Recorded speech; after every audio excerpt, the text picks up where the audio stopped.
Good morning Telangana. నేను సంగప్ప. ఇలా పేపర్లో వచ్చినటువంటి వార్తలను చూసి వాటిని విశ్లేషిద్దాం.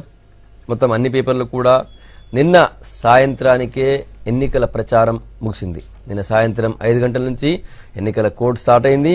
నిన్న 5 గంటల నుంచి రేపు పొద్దున 6 గంటల దాకా ఎలక్షన్ కోడ్ ఉంటుంది. పొద్దున 6 గంటలకి ఎన్నికలు స్టార్ట్ అవుతాయి, పోలింగ్ స్టార్ట్ అవుతుంది.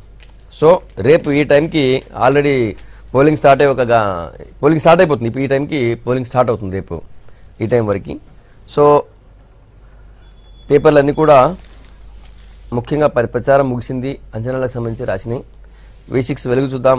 వెలుగు ఎవరి లెక్కలు వాళ్లవే అన్న బ్యానర్తో మోడీ, కేసీఆర్, రాహుల్ గాంధీ బొమ్మతో ఫోటోస్తో పబ్లిష్ చేసింది.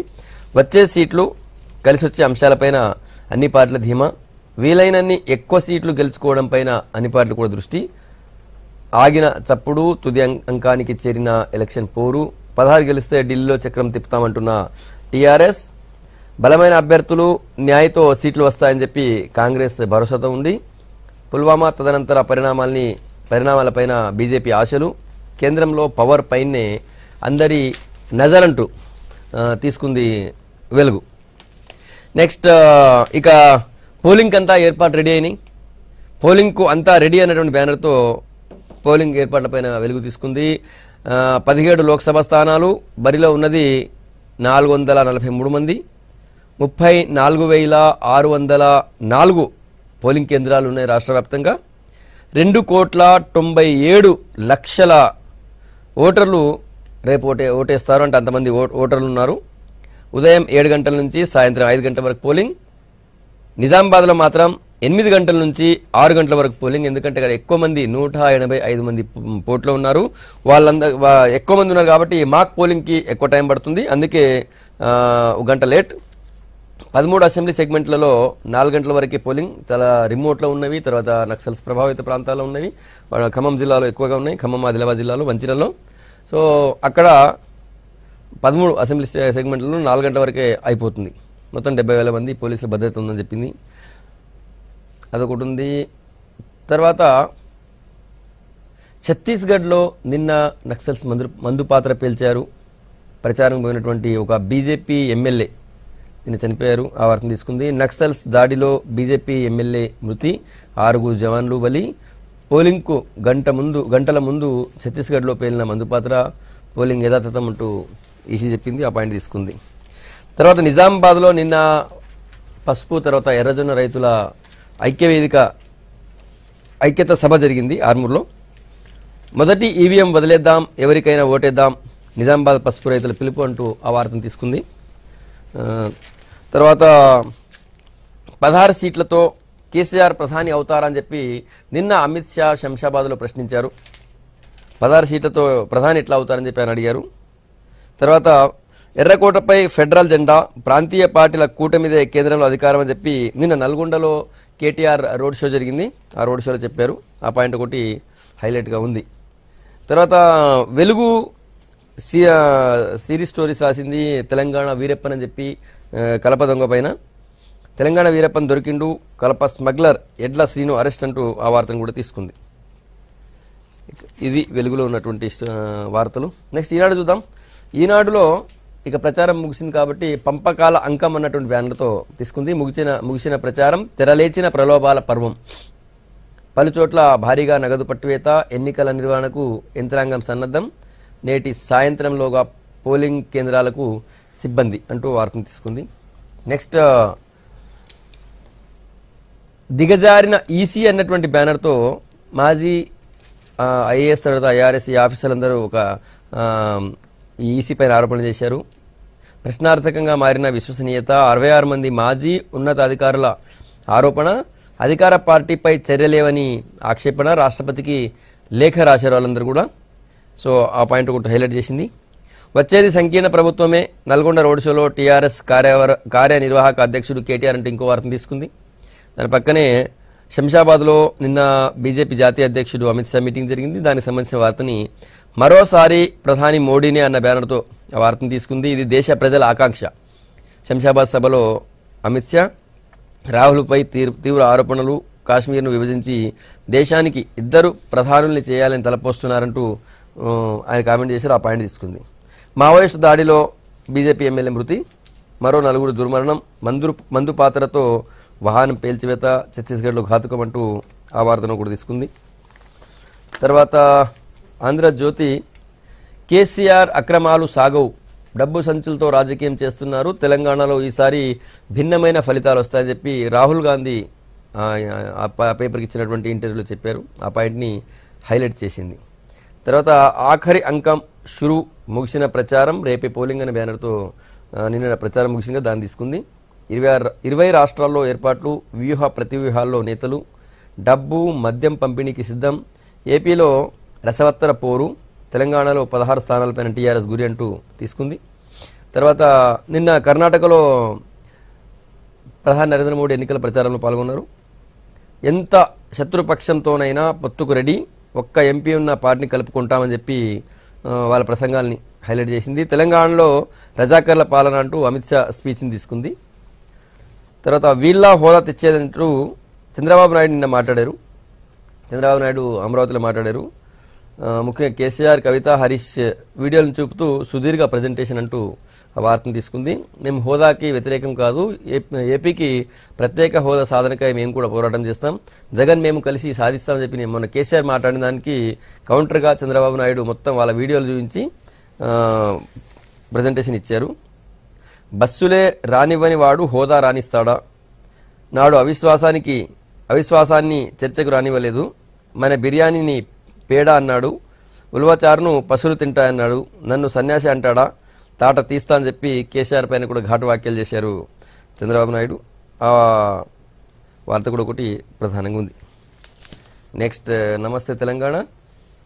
నమస్తే తెలంగాణ నిన్న నల్గొండలో TRS working president KTR road షోని హైలైట్ చేసింది. మన సారు మన 16కే మన ఓటు అంటూ వార్తను పబ్లిష్ చేసింది. కేసీఆర్ నాయకత్వాన్ని బలపరిచే ఓట్లు ఇవి, ఆగం కాకండి, ఆలోచించి ఓటేయండి అంటూ కేటీఆర్ అడిగారు. ప్రచారం బంద్, రేపే పోలింగ్ అంటూ ఇంకో వార్తను తీసుకుంది. గులాబీ హోరు, టార్గెట్ 16 సాధనకు టీఆర్ఎస్ పక్కా ప్రణాళిక అంటూ వాళ్ళకు స్పెషల్ స్టోరీ రాసినారు. చేజారిన ఓటు నోట్లు, ఉత్తమ్ కోసం తరలిస్తున్న 2,40 లక్షలు పట్టివేత అంటూ తీసుకుంది. ఇవి ప్రధానంగా ఉన్నటువంటి వార్తలు. ఇంతకుముందు పత్రికల్లో వచ్చినటువంటి వార్తలను చూసాం, వాటిని విశ్లేషిద్దాం. మనతో చర్చలో బీజేపీ నుంచి సునీతారెడ్డి గారు, తర్వాత కాంగ్రెస్ నుంచి రామచంద్రారెడ్డి గారు, టీఆర్ఎస్ నుంచి దూదిమెట్ల బాలరాజు గారు విద్యార్థి నాయకుడు మనతో ఉన్నారు. నిన్న సాయంత్రం 5 గంటలతో ప్రచారం ముగిసింది. ఎలక్షన్కి పోలింగ్కి మొత్తం ఏర్పాట్లు రెడీ అయినాయి. మొత్తం 17 లోక్సభ స్థానాల్లో మన దగ్గర పోలింగ్ జరుగుతుంది. సో పోలింగ్ సరళి ఎట్లా ఉండే అవకాశం ఉంటుంది అంటే పోలింగ్ ఏర్పాట్లు ఎట్లా ఉన్నాయి, తర్వాత ఈసారి పోలింగ్ పర్సంటేజ్ ఎట్లా ఉండే అవకాశం ఉంటుంది. ఎందుకంటే చాలా చోట్ల ముఖ్యంగా ఏపీలో కూడా అసెంబ్లీ ఎన్నికలు తర్వాత పార్లమెంట్ ఎన్నికలు 2 ఉన్నాయి. సో మనతో పాటు సేమ్ డే రేపే ఉన్నాయి. కాబట్టి చాలామంది ఇక్కడ ఉన్నటువంటి ఓటర్లు, ఆంధ్ర ఓటర్లు అందరూ కూడా 2 చోట్ల ఓట్లు ఉన్న వాళ్ళందరూ కూడా నిన్న చాలామంది వెళ్ళిపోయారు. సో దాంతో పోలింగ్ పర్సంటేజ్ తగ్గేటువంటి అవకాశం ఉందంటున్నారు. సో అది దానిపైన ఏ పార్టీ ఏం అంచనా వేసుకుంటుంది, పోలింగ్ పర్సంటేజ్ తగ్గితే ఎవరి అంచనా ఎట్లా ఉండే అవకాశం ఉంటుంది, వీటి మాట్లాడదాం. ముఖ్యంగా ముగ్గురికి ఒక ఇది వినపం ఏంటంటే ఈరోజు ఎలక్షన్ కోడ్ ఉంది. రామచంద్రారెడ్డి గారు, సునీతారెడ్డి గారు, బాలరాజు గారు ఓటర్లను ప్రభావితం చేసేటువంటి మాటలు కాకుండా వేరే అంశాలని చర్చిద్దాం. ఫస్ట్ రామచంద్రారెడ్డి గారు, ఎట్లుండే అవకాశం ఉంటుంది? తర్వాత ముఖ్యంగా ఈ ఆంధ్ర ఓటర్లు కూడా చాలామంది నిన్న మేము చూసాం, మా ఆఫీస్ దగ్గర పెద్ద బస్సు పెట్టి బస్సు ద్వారా వెళ్ళిపోయినారు, చాలామంది వెళ్ళిపోయినారు. సో అది ఎట్లా ఉండే అవకాశం ఉంటుంది? ఫస్ట్ ఆఫ్ ఆల్ అయితే ప్రభుత్వాలు, కేంద్ర ప్రభుత్వం కానీ రాష్ట్ర ప్రభుత్వాలు కానీ ఈ ఓటర్లని తరలింపులు వాళ్ళకి అనేక తీవ్ర ఇబ్బందులకు గురి చేసే విధంగా ఉన్నది, అది రిమార్క్స్. కానీ ఓటర్లు మాత్రం చాలా ఉత్సాహవంతంగా తమ తమ ప్రాంతాలకు పోయి ఓటు హక్కు వినియోగించుకోవాలన్నటువంటి దృఢ నిశ్చయంతోనే ముందరికి పోతున్నారు. ఈ కష్టాలని అన్నిటిని కూడా అధిగమించి సరే అదొక శుభ పరిణామం, ఒక కాన్షియస్నెస్ వచ్చింది. ఓటింగ్ అనేది ఇంపార్టెంట్, ఓటు మనం వేయాల్సిన అవసరం ఉంది అని చెప్పి ఒక సామాజిక బాధ్యతగా దాన్ని ఆ స్పృహలో ఉండి చేస్తున్నందుకు మేము అభినందిస్తున్నాం ఆ ఓటర్లందరినీ కూడా. అన్నట్లయితే ఇక్కడ ఈ ఎలక్షన్ కమిషన్ అంటే ఈ ఓటర్లు తమ తమ స్వస్థలాలకి పోయి ఓటు వేసే దాంట్లో ఏ రాజకీయ పార్టీల మీద ప్రభావితం చూపుతుందని చెప్పేసి అతను అనుకున్నట్లయితే ఆ ఓటర్ల లిస్టు ప్రకటించినటువంటి రాజకీయ పార్టీల మీద ప్రభావం కంటే కూడా మన దగ్గర పోలింగ్ పర్సెంటేజ్ మీద మన ప్రభావం చూసే అవకాశం దాన్ని ఉంటుందా? అంటే ఆ ఓటింగ్ పర్సంటేజ్ అనేది ప్రభావితం చేసేది రాజకీయ పార్టీలనే కాబట్టి రాజకీయ పార్టీల మీద ప్రభావం అన్నది నేను చెప్పడం జరిగింది. ఓకే. అయితే సరే డెఫినెట్లీ పర్సంటేజ్ తగ్గడానికి అవకాశం ఉంటుంది. ఎందుకంటే ఫ్రమ్ ది బిగినింగ్ మేము ఒకటే అబ్జెక్షన్ రైజ్ చేస్తున్నాము. ఏంటంటే ఓటర్ల లిస్టు ప్రకటనలో అవకతవకలు జరిగినాయి, పారదర్శకంగా లేదు, సైంటిఫిక్ వేలో లేదు. కాబట్టి ఇక్కడ ఎవరినైతే ఓటు వేయాలి అని చెప్పేసి అనుకున్నారో వాళ్ళ ఓట్లే ఉన్నాయి, మిగతా ఓట్లు గల్లంతైపోయినాయి. కాబట్టి ఈ పరిస్థితులలో ఇరు రాష్ట్రాలలో కూడా కొన్ని ప్రాంతాలలో చాలామంది ఓట్లు ఉన్నాయి. ఆ ఓట్లు ఇక్కడి నుంచి తరలి అక్కడ పోయినప్పుడు మళ్ళీ తిరిగి ఇడికి వచ్చి ఓటేసే అవకాశం లేదు. కాబట్టి డెఫినెట్లీ కొన్ని లక్షల కొద్దీ ఓట్లు తగ్గే అవకాశం అయితే చాలా స్పష్టంగా మాకు కనిపిస్తుంది. ఈ విధంగా జరిగే అవకాశం ఉందని చెప్పేసి మరి దీనికి ఎలక్షన్ కమిషనే మనం బాధ్యత వహించాల్సిన అవసరం ఉంటుంది. అంటే రేపు తెలంగాణలో నమోదైన ఓట్లెన్ని, పోలైనటువంటి పర్సంటేజ్ ఎంత, పోలైనటువంటి ఓట్లెన్ని, అందులో స్త్రీలు ఎంతమంది, మహిళలు ఎంతమంది, స్త్రీలు ఎంతమంది, పురుషులు ఎంతమంది, ఇవన్నిటి కూడా క్యాలిక్యులేట్ చేసినట్లయితే 2 చోట్ల ఓట్లు ఎంతమందికి ఉన్నాయి, 2 చోట్ల 2 రాష్ట్రాల్లో కూడా డబుల్ ఓట్లు ఎంతమందికి ఉన్నాయి. ఆ విషయాన్ని రజత్ కుమార్ ఎన్నికల ప్రధానాధికారి రజత్ కుమార్ ఒప్పుకున్నారు. అందుకే ఆయన ఎలక్షన్ కమిషన్ కూడా లెటర్ రాశారు. ఫస్ట్ ఎలక్షన్ కోడ్ నోటిఫికేషన్ రాకముందే 2 రాష్ట్రాల్లో ఒకేసారి ఎన్నికలు పెట్టండి, ఇక్కడ 2 చోట్ల ఓట్లు ఉన్నాయి, వాళ్ళ ఓట్లు తొలగించలేకపోయాం, 2 ఎక్కువ చోట్ల ఉన్న వాళ్ళ ఓట్లు అని చెప్పి ఆయన రాశారు. సో ఆయన విన్నపం మేరకు కావచ్చు 2 చోట్ల కూడా technology iris technology, thumb impression, ఇంత టెక్నాలజీ ఉన్నటువంటి ఈ కాలంలో కూడా ఈ డబుల్ ఓట్లని 2 చోట్ల ఉన్న ఓట్లని ఏరివేయలేక ఇటువంటి ఎలక్షన్లని 2 చోట్ల కేవలం 2 చోట్ల ఓట్లు ఉన్న వాటిని తొలగించడం కోసం ఓట్లను పెట్టే దుస్థితికి చేరుకోవటం అంటే ఎన్నికల కమిషన్ ఎంత ఘోరంగా విఫలమైందన్నది మనం దాన్ని బట్టే అర్థమవుతుంది. ఇంకొకటి ఏంటంటే ఎలక్షన్ కమిషన్ కూడా కేవలం ఒక పార్టీకి అండగా ఉంటూ ముందలు పోతుంది తప్పితే స్వయం నిర్ణయంతో ఎక్కడ కూడా పోయినటువంటి సందర్భం లేదు. ఇంత ముందర చూసినట్టయితే నల్గొండ జిల్లాలో ఫ్లోరైడ్ బాధితులందరూ కూడా నామినేషన్లు వేసింది 300 పైచీలకి వేశారు. ఆ రోజున ఈవీఎంలు పెట్టలే. ఇవాళ మాత్రము ఈవీఎంలే లేవు.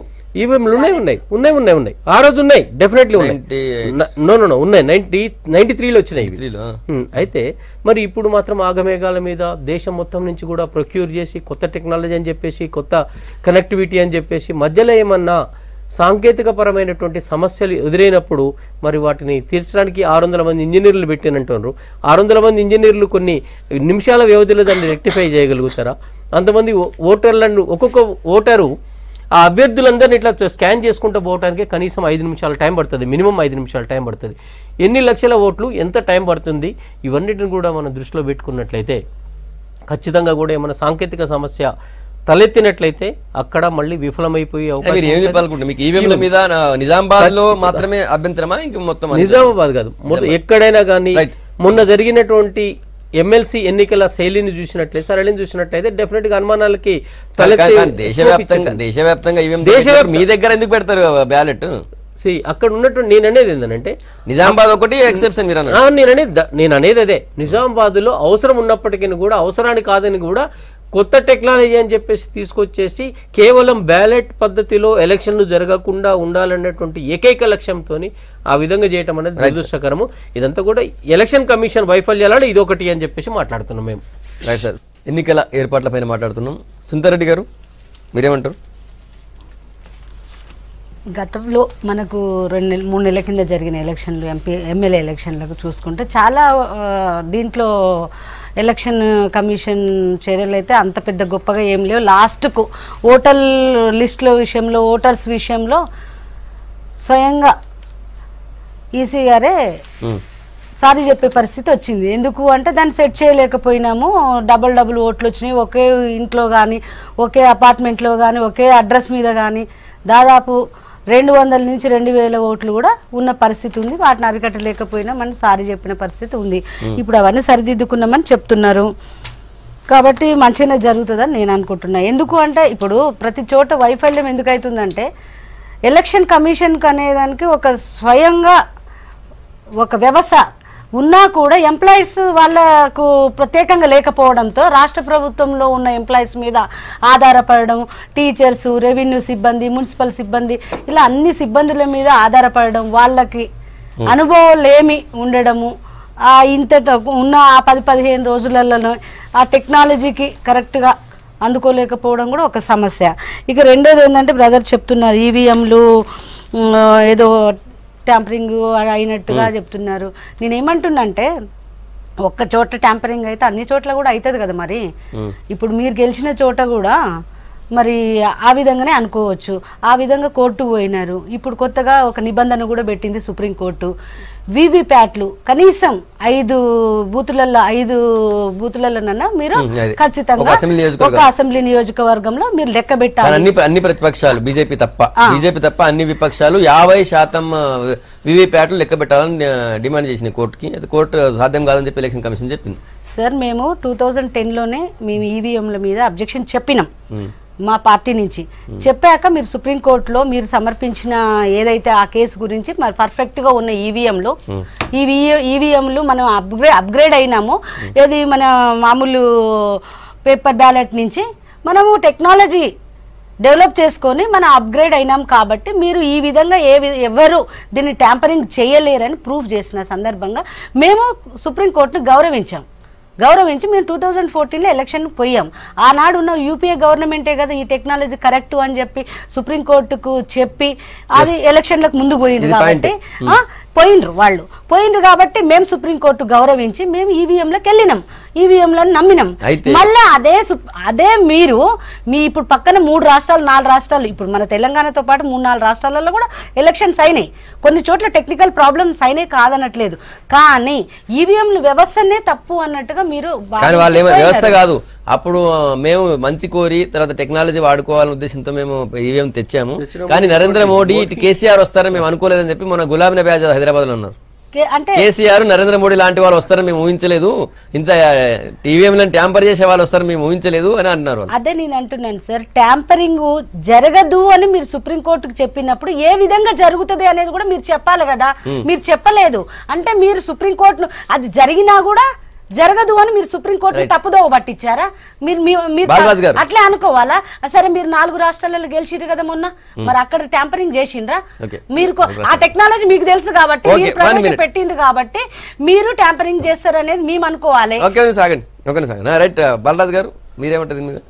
ఓకే, గత కొన్ని సంవత్సరాలుగా ఎలక్షన్స్ జరిగేటప్పుడు ఎంత హడావుడి జరుగుతూనే ఉంటుంది. కానీ ఏంటంటే భారతదేశం జనాభా రీత్యా కొంత పెద్ద జనాభా కలిగినటువంటి భారతదేశం రాష్ట్రాల్లో కూడా జనాభా ఎక్కువ ఉండడం వల్ల కొంత డిజిటలైజేషన్ అంతకుముందు లేకుండే. ఇప్పుడు అంతా కూడా కొంత నవీకరించారు. ఎలక్షన్ కమిషన్స్ కానీ కొంత డిజిటలైజేషన్ కంప్యూటర్ ద్వారా అభ్యర్థులకు కానీ అదేవిధంగా ఓటర్స్ కానీ సమాచారం వెళ్ళేటువంటి ప్రక్రియ ఇప్పుడు మొదలైంది. అదేవిధంగా అంతకుముందు ఓటర్ నమోదు చేసుకుంటే ఊళ్ళోకి వెళ్ళి చేసుకుంది. ఇప్పుడు డైరెక్ట్ ఆన్లైన్లో మీ సేవా కేంద్రాలు వెళ్ళేసి ఓటర్లో ఉన్న తప్పులు ఏమన్నా ఓటర్ కార్డులో అయినా తప్పులు ఉన్నట్టయితే సరి చేసుకునే అవకాశం ఉంది, కొత్త ఓటు నమోదు చేసుకునే అవకాశం ఉంది, ప్లేస్ చేంజ్ చేసే అవకాశం ఉంది. అంటే కొంత అంతకంటే గతంలో కంటే కూడా ఇప్పుడు కొంత డిజిటలైజేషన్ వచ్చినాక మీ సేవా కేంద్రాలు వచ్చినాక కొంత మార్పులు వచ్చినాయి ఎలక్షన్ కమిషన్లో. ఆ క్రమంలోనే ఎలక్షన్ కమిషన్ కానీ సంబంధించిన స్టేట్ కానీ సెంట్రల్ ఎలక్షన్ కమిషన్స్ కొంత అవేర్నెస్ ప్రోగ్రాంలు కూడా ఈరోజు ఏర్పాటు చేస్తూ ఉన్నాయి. మనం గతంలో ఊరిని విమర్శ చేసుకోవడానికి ఎన్నైనా విమర్శలు చేయొచ్చు, కానీ కొంత ఎలక్షన్ కమిషన్ యంత్రాంగం అంతా కూడా కొంత ఓటర్ని అవేర్నెస్ చేయడంలో ఓటింగ్ వరకు తీసుకుపోవడంలో కొంత సక్సెస్ అవుతా ఉంది ఈ మధ్యకాలంలో. గతంలో 2014 ఎలక్షన్లో జరిగినటువంటి ఓటింగ్ పర్సెంటేజ్ ఎంత, 2018లో జరిగిన ఓటింగ్ పర్సెంటేజ్ చూస్తే మనం అసెంబ్లీ ఎలక్షన్లో 67 నియర్ బై ఉండేది. ఇప్పుడు ఈసారికి 72-73 వరకు వచ్చేసిందంటే కొంత ఓటర్లు ఓటర్ కేంద్రాలకు వెళ్ళాలి, మేము ఓటేయాలని కొన్ని ప్రాంతాల్లో చెప్పి మీకు మీడియాలో కూడా వచ్చింది. ఓటేయకపోతే మేము జనాభా లెక్కలో లేనట్టే అనేటువంటి నానుడు కూడా ఇలా ప్రజల గుండెల్లో ఉంది. కాబట్టి ఇవాళ ఆంధ్రప్రదేశ్కి పోతూ ఉంటారు. ఇలా ఎట్లా తరలిపోతారు, రైల్వే కేంద్రాలు కావచ్చు, రైల్వే స్టేషన్లు కావచ్చు, బస్సు స్టేషన్ అన్నీ కూడా కిటకిటలు ఆడుతూ ఉన్నాయి. అదే క్రమంలో ఎలక్షన్ కమిషన్ చిన్న పొరపాటు జరుగుతున్న దానికి మళ్ళీ రెక్టిఫై చేసుకొని ఆ విధంగా చేస్తూ ఉన్నారు. ఇంకోటి మిత్రుడు కాంగ్రెస్ పార్టీ వాళ్ళు చెప్పేది ఏంటంటే ఈవీఎంలు ట్యాంపరింగ్ చేస్తారని మాట్లాడుతూ ఉన్నారు. అంటే ఇప్పుడు మనం గెలిచినప్పుడేమో ట్యాంపరింగ్ లేదు, ఓడినప్పుడు ట్యాంపరింగ్ అనే విషయాన్ని తలెత్తడం ఏంటంటే వ్యవస్థకు నష్టం చేకూరుతుంది. అంటే టోటల్గా మన అధికార యంత్రాంగాన్ని మనం నిర్వీర్యం చేసిన వాళ్ళం అయితే అటువంటి మాటలు మాట్లాడదు. ఇంకోటి కూడా చెప్పి సుప్రీంకోర్టుకి 21 భాగస్వామ్య పక్షాలు ఏది యూపీఏ పక్షాలు ఉన్నాయో వీవీప్యాట్లకు సంబంధించి లెక్క చూడాలని 50% లెక్క చూడాలని చెప్పింది సుప్రీంకోర్టు చెప్పింది 50% చూడాలంటే టోటల్గా అసెంబ్లీలోనే 50% అంటే రోజు 6-7 రోజులు పడుతుంది. కాబట్టి కొంత ర్యాండమ్గా అంటే ఒక అసెంబ్లీ నియోజకవర్గానికి ఒక పార్లమెంట్ నియోజకవర్గంలో 7 అసెంబ్లీ నియోజకవర్గాలు ఉన్నట్టయితే ఒక అసెంబ్లీకి ఒక 5 ఈవీఎంలని సెలెక్ట్ చేసుకొని లెక్కించినట్టయితే కొంత క్లారిటీ కూడా దొరుకుతుంది అని చెప్పేసి చెప్పడం జరిగింది. అంటే కాంగ్రెస్ పార్టీ ఇవాళ కొత్త అధికారం లేని పార్టీ కాదు, గతంలో కూడా అధికారంలో వాళ్ళు ఉన్నారు. మరి ఈవీఎంలు ట్యాంపరింగ్ అన్నప్పుడు మరి మధ్యప్రదేశ్లో వాళ్ళు గెలిచినారు, రాజస్థాన్లో గెలిచినారు, ఛత్తీస్గఢ్లో గెలిచినారు. మరి అక్కడ ట్యాంపరింగ్ జరగదా? అది కాదు. అంటే ప్రజలకు మనం ఏ వైపు ఉన్నాం, ప్రజల వైపు ఉన్నామా లేదని ఆలోచించుకొని మనం మాట్లాడాలి తప్ప వ్యవస్థ మీద దూషించేది మా యొక్క అభిప్రాయం. ప్లస్ ఎలక్షన్ కమిషన్ కూడా అన్ని రకాలుగా అన్ని హంగులను సిద్ధం చేసిందని చెప్పేసి మా భావన. ఆ విధంగా ఎప్పుడైనా ఇప్పుడు గవర్నమెంట్ ఉన్న వాళ్ళందరికీ సపోర్ట్, ఇప్పుడు కేంద్రంలో సెంట్రల్ కమిషన్ నిర్వహిస్తుంది ఎలక్షన్స్. ఇప్పుడు మా ఆధీనంలో బీజేపీ కేంద్రంలో పక్షాలన్నీ కూడా ఎలక్షన్ కమిషన్ నిర్ణయించిన నిర్వహణను తీసుకుని ఓటర్లందరూ ఏంటంటే ఇప్పుడు వ్యక్తులు నాయకుల్ని బట్టే ట్యాంపరింగ్ జరుగుతుందా జరగదా అన్నది ఉంటుంది. మరి మధ్యప్రదేశ్లో ప్రతిపక్షం కానీ అక్కడ ఉన్నట్టు ఇప్పుడున్న ప్రతిపక్షం కానీ మేము కానీ అటువంటిది లేకుండా ఒక ఫ్రీగా ఈవీఎంలతోని వాటి పని అవి చేసుకొనిచ్చినట్లయితే ట్యాంపరింగ్కి స్కోప్ ఉండదు. కానీ ఇక్కడ ఏకైక లక్ష్యంతో ఈ ఆంధ్రప్రదేశ్ తెలంగాణ రాష్ట్రంలో ఈ విధంగా జరిగింది కాబట్టి, అంటే మొన్న ఎలక్షన్లో మనం చూసినట్లయితే దాదాపు ఎంత పర్సంటేజ్ ఓటింగ్ అయింది, నమోదైంది ఓటింగ్ పర్సంటేజ్ అని చెప్పడానికి కూడా 2 రోజులు టైం తీసుకున్నది ఎలక్షన్ కమిషన్. అంటే ఈ గ్యాప్లో డిజిటలైజేషన్ అయిన తర్వాత ఈ గ్యాప్ తీసుకుంది. అంటే దీంతోనేంది అనుమానాలకు తావును ఇచ్చే స్కోప్ ఇచ్చేటటువంటి అవకాశం ఉంది. అదేవిధంగా ఆ మధ్యకాలంలో మళ్ళీ ఏమొచ్చినాయి, ఈ వైఫైతోని కొన్ని కార్లు దాని ఈవీఎం సెంటర్ల చుట్టూ తిరుగుతున్నాయి, మొత్తము మ్యానిపులేట్ చేస్తున్నాయి అని చెప్పేసి కొంత న్యూస్ వచ్చింది. అంటే ఈ విధంగా ఒక అభద్రతా భావానికి గురైనప్పుడు ఓటర్లు కానీ నాయకులు కానీ చేసినప్పుడు డెఫినెట్లీ ఎలక్షన్ కమిషన్ మీదనే ఆ భారం ఉంది. అటువంటిది ఏం జరగటానికి అవకాశం లేదు. అటువంటిప్పుడు ఇంత టెక్నాలజీలో ఉన్నప్పుడు మీరు ఇంత టైంని ఎందుకు తీసుకున్నారు, ఇంత పర్సంటేజ్ నమోదైంది, ఓటింగ్ పర్సంటేజ్ ఇంత అయిందని చెప్పడానికి ఎందుకు అంత టైం తీసుకున్నారో ఎక్స్ప్లెనేషన్ ఇవ్వాలి. రెండో విషయానికి వచ్చినట్లయితే మా శశిధర్ రెడ్డి గారు ఎప్పటి నుంచో 2014 నుంచి కాలికి బలపం కట్టుకోని ఆయన కోర్టులో చుట్టూ తిరుగుతున్నాడు. అవకతవకలు జరిగినాయి ఎలక్షన్లలో అని చెప్పి, మున్సిపల్ ఎన్నికలలో కూడా ఈవీఎం ట్యాంపరింగ్ జరిగిందని చెప్పేసి మేము కూడా పోరాటం చేయడం జరిగింది. ఈ సందర్భాల్లో ఎలక్షన్ కమిషన్ ఎందుకు ప్రాపర్గా రెస్పాండ్ కాలేదు, ఓటర్ల నమోదును ఎందుకు సరి చేసుకోలేదు, అదేవిధంగా ఈ ట్యాంపరింగ్ జరుగుతుంది అన్న దాని గురించి కూడా ఎందుకు ఒక నిర్దిష్టమైనటువంటి కార్యాచరణ చేయలేదన్నది కూడా మేము క్వశ్చన్స్ చేయడం జరిగింది. ఇంకో విషయానికి వచ్చినట్లయితే ఎలక్షన్ కమిషన్కి స్వతహాగా సిబ్బంది తక్కువ ఉన్నది కాబట్టి ఇంత ప్రెస్టీజియస్ ప్రతిష్టాత్మకమైనటువంటి ప్రజాస్వామ్య వ్యవస్థలో ఒక ప్రతినిధిని నిర్ణయించేటప్పుడు మీరే కీలకం ఉన్నారు. అటువంటిప్పుడు స్వతంత్ర ప్రతిపత్తి కలిగిన మీకే ఒక అధికారి మీ సొంత మనుషులు వెళ్ళినప్పుడు నిష్పక్షపాతంగా ఎన్నికలు ఏ విధంగా జరుగుతాయి? దానికోసం మీరు కేంద్ర ప్రభుత్వానికి ఎన్నిసార్లు మాకు స్టాఫ్ లేదని చెప్పేసి చెప్పడం జరిగింది. ఎప్పుడు దేశంలో ఎక్కడో ఒక దగ్గర ఎన్నికలు జరుగుతూనే ఉన్నాయి, మీరు దాన్ని గాలికి ఎందుకు వదిలేశారంటే మీరు బాధ్యతారహితంగా ప్రవర్తించినట్లే కదా. మరి ఇన్ని సందర్భాలలో ఎలక్షన్ కమిషన్ ఘోరంగా విఫలమైనప్పుడు సామాన్యునికి కానీ నాయకునికి కానీ కూడా చాలా అనుమానాలు తావునైతే ఉంటాయి. ఇంకొకటి చిట్ట చివరికి ఏమన్నారు, ఆయన ఎలక్షన్ కమిషనర్ చీఫ్ 20 lakhs ఓట్ల గాలంత అయింది, మేమేం చేయలేమని చెప్పేసి చేతులు ఎత్తేసాను. అంటే ఇది ఎంత అవమానకరము. అంటే నువ్వు చేసినటువంటి పాపాలకి ఈరోజు ప్రజలందరూ కూడా ఏంది కొన్ని స్టేషన్లలో కొన్ని నియోజకవర్గాలలో 2000, 3000 తోని కూడా ఇబ్రహీంపట్నం మరి ధర్మపురి దీనికి ఎవరు బాధ్యులు? అటువంటి చోట్ల ప్రజా తీర్పుకి వ్యతిరేకంగా గెలిచినట్లే కదా అభ్యర్థి. కాబట్టి అట్టర్లీ ఎలక్షన్ కమిషన్ ఫెయిల్ అయింది. ఇకనైనా మనం మేల్కొని ఎలక్షన్ కమిషన్ ప్రాపర్ గా ఎలక్షన్స్ కండక్ట్ చేసేటట్లు పోరాటం చేయాలి. మేము కూడా మొన్న ఎలక్షన్ కమిషన్ మీద కూడా మేము కూడా ఫిర్యాదులు చేయడం జరిగింది. ఓటర్ లిస్టుల విషయంలో మేము కూడా ఫిర్యాదులు చేసినాము. మీరు చేసే పద్ధతి బాగాలేదు, బతుకున్న మనుషులను కూడా చంపేసినట్టుగా మీరు రాశారు అని చెప్పి మేము పర్సన్ ప్రజెంట్ చేయడం జరిగింది మా ఇంద్రసేనారెడ్డి గారు ఎల్బీ నగర్ మున్సిపల్ ఆఫీస్లో.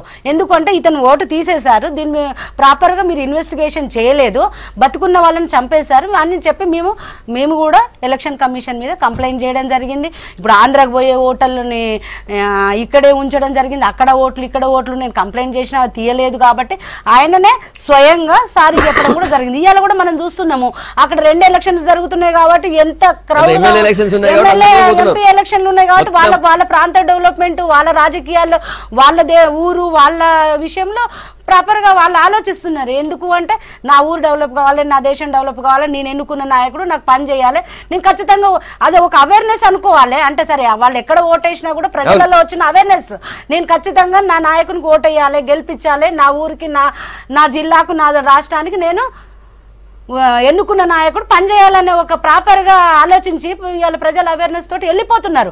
అది మనం వెల్కమ్ చేయాలి. కాకుంటే ఇక్కడ ఎలక్షన్ కమిషన్ చేసిన పని ఏంటంటే అక్కడ వాళ్ళకు ఛాయిస్ ఇవ్వడు. రెండు చోట్ల ఓట్లు ఉండకుండా మొన్న ఎమ్మెల్యే ఎలక్షన్ లో ఇక్కడ ఓటేసిపోయినరు వాళ్ళంతా. ఇప్పుడు అదే ఆంధ్రప్రదేశ్ లో ఎన్రోల్ చేసుకున్నారు, నిన్న మొన్న ఎన్రోల్ చేసుకున్నారు. ముందే ఉన్నాయి అన్నారు. ఈవెన్ ఎలక్షన్ ఆఫీసర్ కే డౌట్ 2 చోట్ల ఉందనే విషయం ఆయన అందుకే ఎలక్షన్ చీఫ్ ఎలక్షన్ కమిషన్ 2 రాష్ట్రాలలో పెట్టిన ఉద్దేశం కూడా అదే. ఎందుకు అంటే ఒక మంచిదే కదా, ఒక రకంగా మంచిదే జరిగింది. రెండు వేరు ఉంటే ఖచ్చితంగా ఇక్కడ వేసేవాళ్ళు మళ్ళీ అక్కడ వేసేవాళ్ళు. నేను అదే చెప్తున్నాను. నేనేమంటున్నానంటే ఒక్క నిమిషం సార్, 300 తోటి 200 తోటి మేము 10 సీట్లు పోగొట్టుకున్నాము అని మీకు కూడా తెలుసు మధ్యప్రదేశ్ లో. అదే 10 సీట్లు మేము అక్కడ 3 సీట్లతో గవర్నమెంట్ పోగొట్టుకున్నాము. మరి అదే మీరు ఈవీఎంలు ట్యాంపరింగ్ చేసిండ్రా అని మేము అడుగుతున్నాము. మేమే ట్యాంపరింగ్ చేసి ఆనాలు కూడా తెచ్చుకునే వాళ్ళం కదా.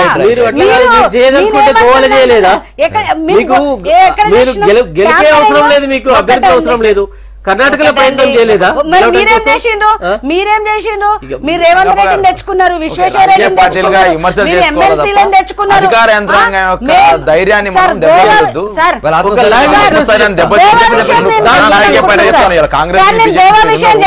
యంత్రాంగం పనిచేస్తా ఉంది,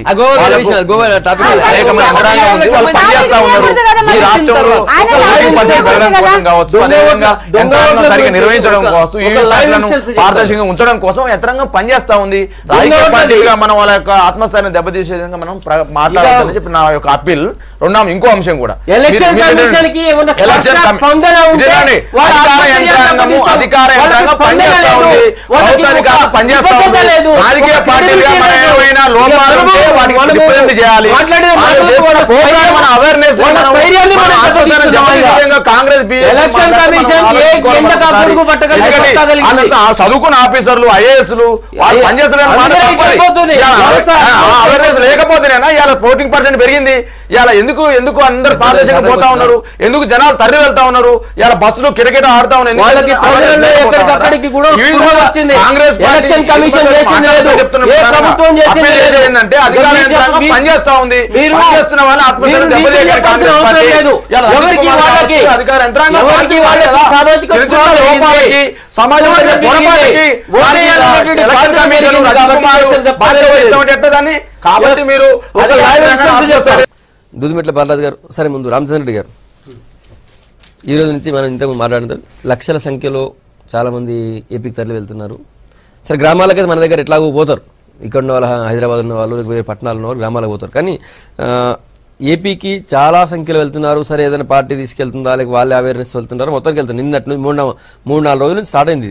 4 రోజుల నుంచి వరుసగా విపరీతంగా వెళ్తున్నారు ఓటర్లందరూ కూడా. సో ఇక్కడ పోలింగ్ పర్సెంటేజ్ విపరీతం తగ్గే అవకాశం ఉంటుంది. మరి ఎట్లా వస్తుంది? డెఫినెట్గా స్కోప్ ఉన్నది, పోలింగ్ పర్సంటేజ్ తగ్గే అవకాశం ఉన్నది. అయితే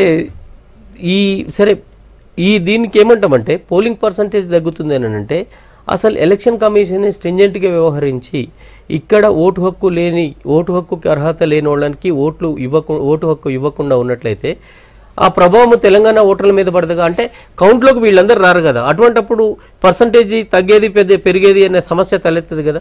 కాబట్టి ఇప్పటికైనా కానీ ఓటర్ల జాబితాలో పెను మార్పులు తీసుకొచ్చేసి ప్రక్షాళన చేసి వాస్తవంగా ఒకే చోట ఓటు హక్కు ఉండాలి. ఆధార్ లింక్ చేస్తామన్నారు కదా, ఆధార్ లింక్ చేశారు, ఇంకో దగ్గర ఉన్నా కూడా తెలిసిపోతుంది అన్నారు కదా. ఎస్, ఆధార్ ఏందండి బయోమెట్రిక్ విధానంలో ఆధార్ని సుప్రీంకోర్టు వద్దన్నది. కానీ ఇంకొకటి ఎస్, ఆధార్ని పక్కా పెడదాము, సుప్రీంకోర్టు అది వద్దన్నది కదా. కానీ బయోమెట్రిక్ విధానం, ఐరిస్ విధానం ఇదంతా జస్ట్ ఇట్లా కన్ను పెట్టంగానే మనకి తెలిసిపోయా ఎక్కడెక్కడ ఓటుందని దేశంలో. కానీ దాన్ని ఇంప్లిమెంట్ చేయడానికి సిబ్బంది ఎక్కడ? సాంకేతిక నిపుణులు ఎక్కడున్నారు? ఇవన్నీ ఉన్నాయి కాబట్టి మనం ఏంటంటే ఎంతసేపటికి కూడా నేతికి బీరకాయల నెయ్యి ఉందన్నట్లే మనం ఎలక్షన్ సిబ్బంది అన్నట్టు ఫుల్ వాళ్ళ యొక్క ఏది రూల్స్ అండ్ గైడ్ లైన్స్లో ఏదైతే మా పేర్కొన్నారో అవన్నీ కూడా ఫుల్ఫిల్డ్గా ఎగ్జిక్యూట్ అవుతున్నాయని చెప్పేసి అనుకోవడం భ్రమ. కాకపోతే మనము మోడిఫై చేసుకోవాల్సిన అవసరం ఉంది. ఇక ప్రజలు కూడా ఇప్పుడు ఈ ఎన్నికలు అనేవి దేశ భవితవ్యాన్ని నిర్ణయించాయి కాబట్టి అనుభవజ్ఞులైనటువంటి పార్టీకి ఓటేసుకొని మన దేశం సుస్థిరంగా ఉండే విధంగా ముందుకు పోయే విధంగా ఓటు హక్కును విజ్ఞతతో వ్యవహరించి చేయాలి. ప్రలోభాలకి గురి కావద్దు. మన దేశాన్ని ఎవరైతే ప్రాపర్గా సరిగా పరిపాలించగలుగుతారో, ఇప్పటిదాకా దేశాన్ని ఈ విధంగా ఆర్థిక స్థితి గాడిలో ఎవరైతే పెట్టారో అటువంటి నాయకులను పార్టీకి చెందినటువంటి నాయకులను ఎన్నుకోవాలని చెప్పేసి నేను అప్పీల్ చేస్తున్నాను అందరికీ. ఎలక్షన్లని ఈ వివాదాలు కానీ గొడవలు కానీ లేకుండా ప్రశాంతంగా జరిగే విధంగా అందరూ కూడా సహకరించాలి. ఎలక్షన్ల వరకే రాజకీయాలు ఉండాలి, తర్వాత రాజకీయాలు కూడా ఉండొద్దని చెప్పేసి ఆ స్పృహతోని ముందరికి పోయి ఓట్లని హక్కును వినియోగించుకోవాలని చెప్పేసి ప్రజలందరికీ కూడా అప్పీల్ చేస్తున్నాను. రైట్ బాలరాజు గారు. ఓకే, ప్రజాస్వామ్యంలో ఓటు అనేది ఒక ఆయుధం లాంటిది. ప్రజలందరూ కూడా ఓటు హక్కును వినియోగించుకొని మంచి పరిపాలకుల్ని ఎవరైతే తమకు మేలు చేస్తారో ఆ పరిపాలన ఎన్నుకోవడంలో ప్రజలు ప్రతి సంవత్సరం విజ్ఞత చూపిస్తూ ఉన్నారు. అదే క్రమంలో ఈ సంవత్సరం కూడా అదే విజ్ఞతను ప్రదర్శించాలని మేము విజ్ఞప్తి చేస్తూ ఉన్నాం. అదే క్రమంలో ఓటింగ్ పర్సెంటేజ్ తగ్గదు అనేది ఏంటంటే కొంత ఈ ప్రాంతంలో వివిధ ప్రాంతాల నుంచి వచ్చిన వాళ్ళు, ఇవాళ గుజరాతీలు, మార్వాడీసు, అదేవిధంగా అనేక మంది రాష్ట్రాల నుంచి ఆంధ్రప్రదేశ్ సంబంధించినటువంటి పీపుల్స్ కావచ్చు, మిగతా ప్రాంతాల ప్రజలు కలిసి కాబట్టి ఓటు ఇప్పుడు నేను ఉండేది నల్గొండ జిల్లాలో ఉంటాను. బట్ హైదరాబాద్ లో నన్ను నివసిస్తున్నప్పటికీ ఓటు ఇక్కడ పెట్టుకోవాలి, ఊళ్ళో ఉంటుంది. ఎందుకంటే ఓటు ఎక్కడ ఉంచుకోవాలనేది మనమే నిర్ణయాధికారం ఉంటుంది. రామచంద్ర గారు మాట్లాడినట్టు ఓటు 2 ఓటు 3 ఓటు ఉంటాయి అనే దానికి ఇప్పుడు ఈ మధ్యన విలేజ్లలో మీరు ఈ విలేజ్లలో ఇప్పుడు ఎలక్షన్ సంబంధించి ఏదైతే ఉందో ఓటు నమోదు చేసుకోవాలనుకుంటే రూరల్ ఏరియాలో పోయి కూడా ఆ ఊర్లో నువ్వు ఉంటున్నావు లేవని చెప్పి చెక్ చేసి మన రీసెంట్లీ నేను ఒక ఎగ్జాంపుల్ నాకు అవేర్నెస్ వచ్చింది. ఏంటంటే నేను పోయి ఓటు చేసుకుందాం అనుకుంటే ఏమంటే ఆ ఊర్లో ఉన్న ఎలక్టోరల్ ఆఫీస్ ఊళ్ళోకి పోయిండు, ఉంటాడా లేడని అయిన తర్వాత లేడన్న తర్వాతకి రిజెక్ట్ చేశారు, అది ఓటీపీ నెంబర్ రాదు రిజెక్ట్ చేశారు. కాబట్టి కొంత చేంజెస్ వచ్చినాయి. కానీ మెట్రోపాలిటన్ నగరాలు లాంటి ఒక పెద్ద నగరాల్లో అంటే 1 కోటి జనాభా 20 లక్షలు 50 లక్షలు వేస్తున్న జనాభా ఏమైందంటే ఒక అడ్రస్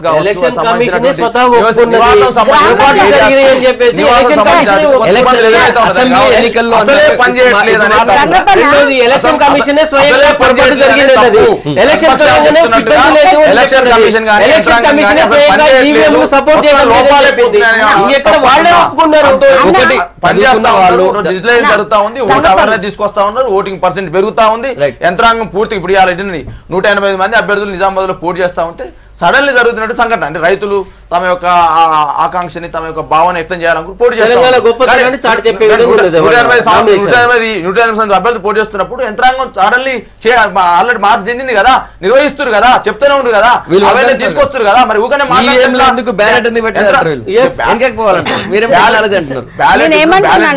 పెట్టొద్దు అనేది అది ఎలక్షన్ కమిషన్ రాజకీయ పార్టీ చెప్పేది కాదు.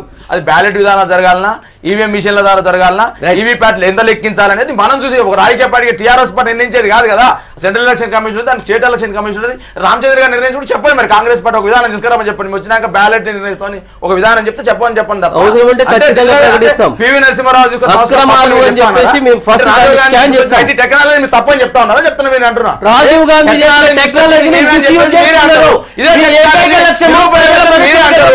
అంటే పివి సంస్కరణలు మీరే అంటారు.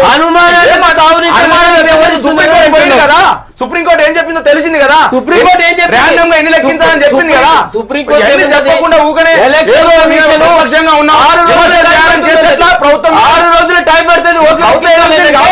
ఇప్పుడు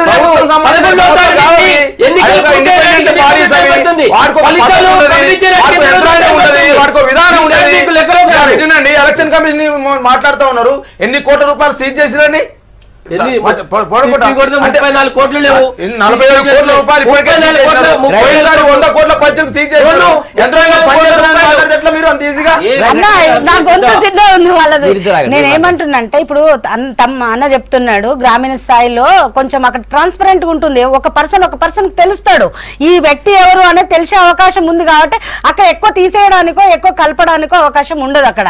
కానీ అదే అర్బన్ ఏరియాలలో నేను నిన్న చెప్పాను కదా సార్, మీ రిపోర్టర్ కూడా చూపించాను, అది ఫోటోలు కూడా తీసుకొని వచ్చారు, మీ ఛానల్ వేస్తామని చెప్పి. ఒక్కో పేజీలో ఒక్కో వ్యక్తికి 6 సార్లు ఓటు ఉంది. నేను మీకు అది తీసుకొచ్చి కూడా చూపిస్తాను. ఆ విధంగా ఇంకా చేయలేదు. రెండోది ఏంటంటే ఇప్పుడు కొత్తగా మనకు ఇప్పుడు ఓటు హక్కు వచ్చిన వాళ్ళు దాదాపు 20 లక్షల నుంచి 40 లక్షల మంది కొత్త ఓటర్లు కూడా వచ్చారు. నేనేమంటున్నా అంటే ప్రతి ఒక్క కొత్త ఓటర్లను కానీ పాత ఓటర్లను కానీ ప్రతి ఒక్కరిని నేను కోరుకునేది ఏంటంటే ఆ రోజు హాలిడే వస్తుందని ఏ ఒక్కరు ఇంట్లో ఉండకుండా ఈ దేశ భద్రత కోసము, ఈ దేశ సమగ్రత కోసము, ఈ దేశం ఆర్థికంగా ముందుకు పోయి అన్ని దేశాల ముందు గర్వంగా నిలబడేదానికోసం ఒక గొప్ప గవర్నమెంట్ని తీసుకురావాలని, ఒక బలమైన గవర్నమెంట్ని తీసుకురావాలని, ఈ దేశ భద్రత పాటుపడే ప్రైమ్ మినిస్టర్ని తీసుకురావాలని, ఈ దేశ ఆర్థిక వ్యవస్థలో ప్రతి ఒక్కరూ పాల్గొనాలని, నేను ఒక బలమైన వ్యక్తికే ఓటేయాలని వాళ్ళు నిర్ణయించుకోవాలని, ఇంట్లో వండుకొని ప్రశ్నించడం కాకుండా బయటకు వచ్చి ఓటేసి నేను ఓటేసా నువ్వేం చేశావు అని చెప్పి ప్రశ్నించే విధంగా ప్రతి పౌరుడు ఉండాలని నేను ప్రతి ఒక్కరు ఈ 2 రోజులు మాత్రం చాలా జాగ్రత్తగా ఉండాలి. ఇప్పుడే ప్రలోభాలు ఇప్పుడే ఎక్కువ జరిగేటువంటి అవకాశం ఉంటుంది. సో ఓటర్లు చైతన్యవంతంగా ఆలోచించి దేశ గతిని మార్చేటువంటి ఎన్నికలు కాబట్టి ఖచ్చితంగా ఓటర్లందరూ కూడా ఎన్నికల్లో పోలింగ్లో పాల్గొనాలి. ఖచ్చితంగా అందరూ కూడా దూరమైన దగ్గరైనా, ఇంతకుముందు సునీతారెడ్డి గారు చెప్పినట్టు సెలవు దొరికింది కదా అని చెప్పి ఎక్కడో టూర్ వేయకుండా ట్రిప్ వేయకుండా పోలింగ్లో పాల్గొనాలని చెప్పి. ఎలక్షన్ విధానంలో బాగా డబ్బు మద్యం అనేది కామన్ అయిపోయింది. మనం చదువుకున్న దీన్ని కూడా మనం సోషల్ అవేర్నెస్ అంటే చదువుకున్న వాళ్ళుగా రాజకీయ పార్టీలుగా మన మీద కూడా బాధ్యత ఉంది. ఏం చెప్తారంటే ఇప్పుడు బీజేపీ వాళ్ళు 8 కోట్లు దొరికితే దాన్ని మేము చెప్పాలా? దాన్ని మేము ఏమన్నా? దాన్ని నిన్ననే నారాయణ కూడా దొరికిన మీరు మాట్లాడలేదు.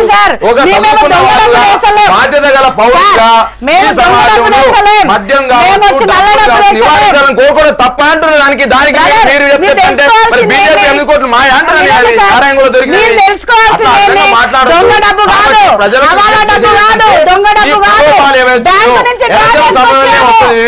కాబట్టి ప్రజలందరూ కూడా ఈ పని చేస్తారు. తెలంగాణ హక్కుల వారిని ఎన్నుకోవాలని విజ్ఞప్తి చేస్తా ఉన్నాం. మీరు ఈజీగా మాట్లాడతారు, ఈజీగా అవేర్నెస్ చేసేటువంటి మాటలు మాట్లాడండి. బీజేపీ వాళ్ళు మాట్లాడే మాటలు ఏంటంటే మీ పార్టీ మాటలు కాదు మాట్లాడేది. మీ లెక్క మేము దొంగ డబ్బు ఖర్చు పెట్టట్లేదు. మేము లెక్క ఏ డబ్బు దొరికిందో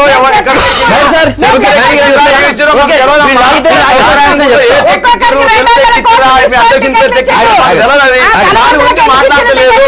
డబ్బు మద్యం అనేది విచ్చలవిడిగా తయారు కాబట్టి రాజకీయ పార్టీలు అవేర్నెస్ చేయాలని మేము కోరుతా ఉన్నాం. చాలా సంతోషం. ఒక రాజకీయ పార్టీ నాయకుడిగా, ఒక యువ నాయకుడిగా, విద్యార్థి ఉద్యమానికి వచ్చినటువంటి నాయకుడిగా మీరు ప్రలోభాలకు లొంగొద్దు, డబ్బుకి మద్యానికి లొంగొద్దని చెప్తున్నారు. అయిపోయింది ఆ చర్చ రోజు చేసినాం కదా. ఇప్పుడు నేను చెప్తానంటే అసలు ఎన్నికలలో చారిత్రాత్మకంగా ఈసారి సర్పంచ్ ఎన్నికలలో జరిగినటువంటి అవినీతి కానీ డబ్బులు కానీ డబ్బుల పంపిణీ కానీ ఎప్పుడు కూడా జరగలేదు. దీని అంతటికి కారణం ఎవరనంటే అధికార పక్షం అని చెప్పేసి మనకు తెలుసు. మరి అటువంటి వాళ్ళు ఈ రోజులలో ఈ రోజు వచ్చేసి ఇది డబ్బు అనేది ఎలక్షన్లలో విపరీతంగా పంపిణీ అవుతుందని చెప్పేసి అంటే హాస్యాస్పదము. అది కాదు, ఒక బాధ్యతాయుతంగా కేవలం సంక్షేమ పథకాలతో కాకుండా డబ్బుతోనే ఎలక్షన్లను గెలవాలని అనుకున్నది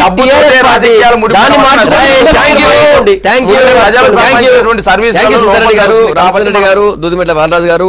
ఇది అంటే గుడ్ మార్నింగ్ తెలంగాణ. ఓటర్లందరూ కూడా తెలివిగా ఆలోచించి మీ ఒక్క ఓటే చాలా విలువైనది. ఆ ఒక్క ఓటుని వృధా చేసుకోకండి. కేవలం ఏదో రాజకీయ పార్టీ చేసినటువంటి ప్రలోభానికి లొంగకుండా దేశ గతిని మార్చేటువంటి ఎన్నికలు ఇవి.